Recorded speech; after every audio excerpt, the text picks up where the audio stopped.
আমার ভালোবাসাটা ইকরার মতোই। যদি কখনো তোমাকে ছাড়ার কথা আসে, তোমাকে ছাড়তে পারবো না, কিন্তু পৃথিবী ছেড়ে চলে যাব। আবার ঘরে 18 বছর থাকার নিয়ম দিলা, স্বামীর ঘরে দাসী হিসাবে পাঠাইলা, বৃদ্ধকালে সন্তানের মাথায় বোঝা বানাইলা, আবার সেই নারীর জন্য পরকালের জাহান্নামও তৈরি করলা। তাহলে নারী নামক গ্রহ কেন তৈরি করলা? শোনেন ভাই, ফ্রিতে একটা টিপস দেই।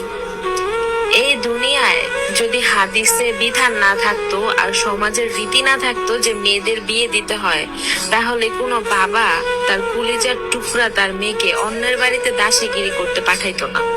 আর হ্যাঁ, যদি ভাইবা থাকেন যে একটা মেয়ে আপনাদের বাসায় বউ হয়ে গেছে শুধুমাত্র ভাত কাপড়ের আশায়, সেটা আপনাদের ভুল ধারণা। কোনো মেয়ের ভাত কাপড়ের কষ্ট হয় না তার বাবার বাসায়। যে খাবারটা একটা মেয়ে খাইতে পছন্দ করে, ওইটা কন্টিনিউসলি ওই বাসায় 7 দিন চলে, শুধু তার বাবার পারমিশনে। একটা মেয়ের একটার বদলে 10টা কাপড় থাকে, ঠিক আছে? তাহলে এই চিন্তা অবশ্যই মাইন্ড থেকে বাদ দিবেন যে কোনো মেয়ে ভাত কাপড় আশায় আপনাদের বাসায় বউ হয়ে যায়। শুধুমাত্র একটা মেয়ে যায় হাদিসের বিধান মানতে, সমাজের রীতি মানতে। সে যায় একটু মানসিক শান্তির জন্য, একটা স্পেসের জন্য। যেটা আপনারা প্রতিনিয়ত মেরে ফেলেন এই কথাগুলো বলতে বলতে, যে তোমাদের কি ভাত কাপড় দিয়ে রাখতেছি না। শোনেন, একটা মেয়ে সারাদিন আপনার বাসায় যে বান্দিগিরি করে সারাদিন, সেই কাজটা যদি সে বাহিরে গিয়ে করে, তাহলে আপনাকে সে উল্টো ভাত কাপড় দিয়ে রাখতে পারবে, বুঝছেন? নেক্সট টাইম যদি এই কথা বলেন, এগুলি বলার আগে 10 বার চিন্তা করবেন।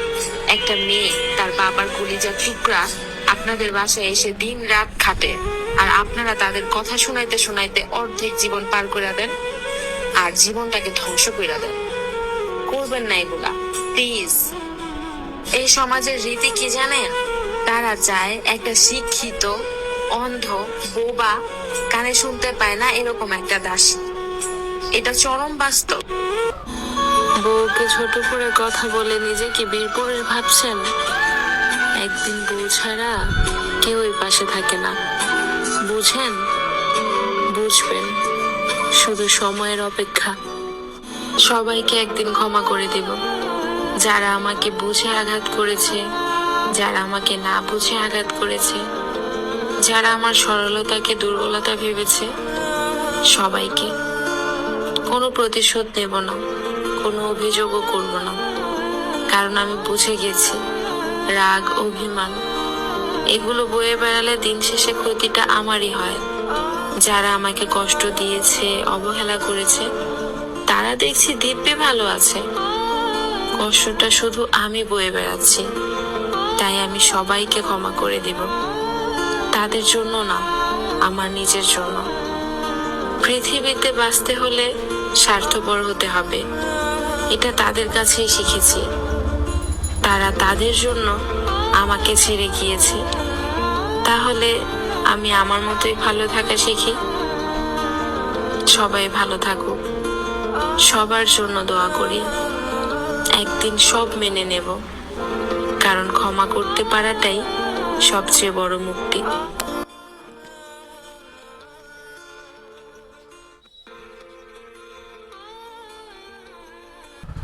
সত্যি বলছি, তোমাকে আর ভালোবাসি না।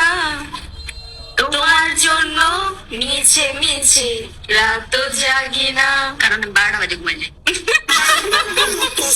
যারা আমাকে ভুল বুঝলো, তাদের ভুল কখনোই না ভাঙুক। যদি কখনো মনে পড়ে, ভেবে দেখো তোমার কাছে তোমাকে ছাড়া আর ভালোবাসা ছাড়া কি বা চেয়েছিলাম। প্রতিপক্ষ তোমার বাবা ছিল বলেই আমি হেরে গিয়েছি, নয়তো এই মহাবিশ্বে এমন কেউ ছিল না যে আমাকে ধ্বংস করবে। ঠকাইলা না নিজেই ঠকলা, একদিন বুঝবা, ঠিকই বুঝবা। সবার মনের মতো হতে গেলে আমার মনের কি হবে? লোহার খাঁচায় পাখি পোষা গেলেও মনের খাঁচায় মানুষ পোষা বড্ড কঠিন। মহাবিশ্বে বিশাল আকাশকে বিলবোর্ড করে লিখে দিব, তুমি আমায় ভালোবাসার নামে ডেকে মৃত্যুর স্বাদ দিয়েছো। দুইটা মানুষের জন্য আমি সব করতে পারি, যে আমাকে জন্ম দিয়েছে আর যে আমার জন্য জন্ম নিয়েছে। আমাকে কষ্ট দিয়ে খোদার কাছে বিচার চাও, মনে রেখো খোদা কিন্তু আমারও। মানুষ মৃত মানুষের অভাব বুঝে, কিন্তু জীবন্ত মানুষের আর্তনাদ বুঝে না। ক্যান্সারের মতো মারাত্মক রোগ আমারও হোক, বেশি দিন বাঁচবো না ভেবে মানুষ আমাকে প্রচন্ড ভালোবাসুক। মানুষ ছেড়েছি, আশা ছেড়েছি, সব ছেড়েছি, নিজের জীবনও ধ্বংস করেছি। আর কিছু? তুমি কোনো কালেই আমাকে ভালোবাসোনি। তুমি দেখতে শান্ত হলেও অসম্ভব রকমের ধ্বংসকারী। তারা থাকতে মূল্য দেয় না, হারিয়ে গেলে কান্না করে। অসম্ভব রকমের ভালোবাসার পরেও অবহেলা পেয়ে যখন চলে আসি, তখন আবার তারাই নাম দেয় বেঈমান, প্রতারক, ধোঁকাবাজ। তারপর আমি যেখানে সবচেয়ে বেশি দুর্বল ছিলাম, সেখান থেকেও নিজেকে সরিয়ে ফেলেছি।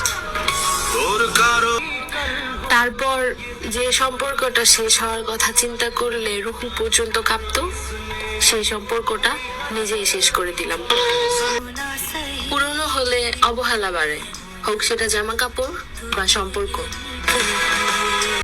পৃথিবীতে সবচেয়ে অসহায় অবস্থা হলো সঙ্গী থাকা সত্ত্বেও সঙ্গীহীন থাকা। যে ধ্বংসের শেষ প্রান্তে দাঁড়িয়ে হাসে, তাকে তুমি কি হারানোর ভয় দেখাও পাখি? আমি সুন্দর হই, অসুন্দর হই, ভালো হই, খারাপ হই, এগুলি নিয়ে মাথা ঘামাবেন না, কারণ আপনার চুলগুলি পড়ে গেলে আপনাকে খুবই অসুন্দর দেখাবে। আমি ভদ্র থাকি, কারণ অভদ্র হলে তুমি থাকবে না। কষ্ট হলেও কিছু বাস্তবতা মেনে নিতে হয়। কিছু মানুষ মনে থাকে, ভাগ্যে নয়। নারীর চাহিদা সবচেয়ে বেশি, কিন্তু ভালোবাসার চাইতে আর কোনো বড় চাহিদা নেই। পরিবর্তন হও আল্লাহর জন্য, মানুষের জন্য নয়। এমন একটা দিন আইব যেদিন তুমি আমার অনুভূতি গভীরভাবে টের পাইবা, কিন্তু সেদিন আমারে পাইবা না। আমি ভদ্র থাকি, কারণ অসভ্য হলে তুমি থাকবে না। বয়সটা অল্প হলেও প্রচুর অভিজ্ঞতা সঞ্চয় করেছি, তবে সেটা টাকার নয়, বাস্তব অভিজ্ঞতার। আমি তারেও যাইতে দিছি, যার যাওয়ার কথা ভাবলে আমার দেহ থেকে রুহু বের হয়ে যেত।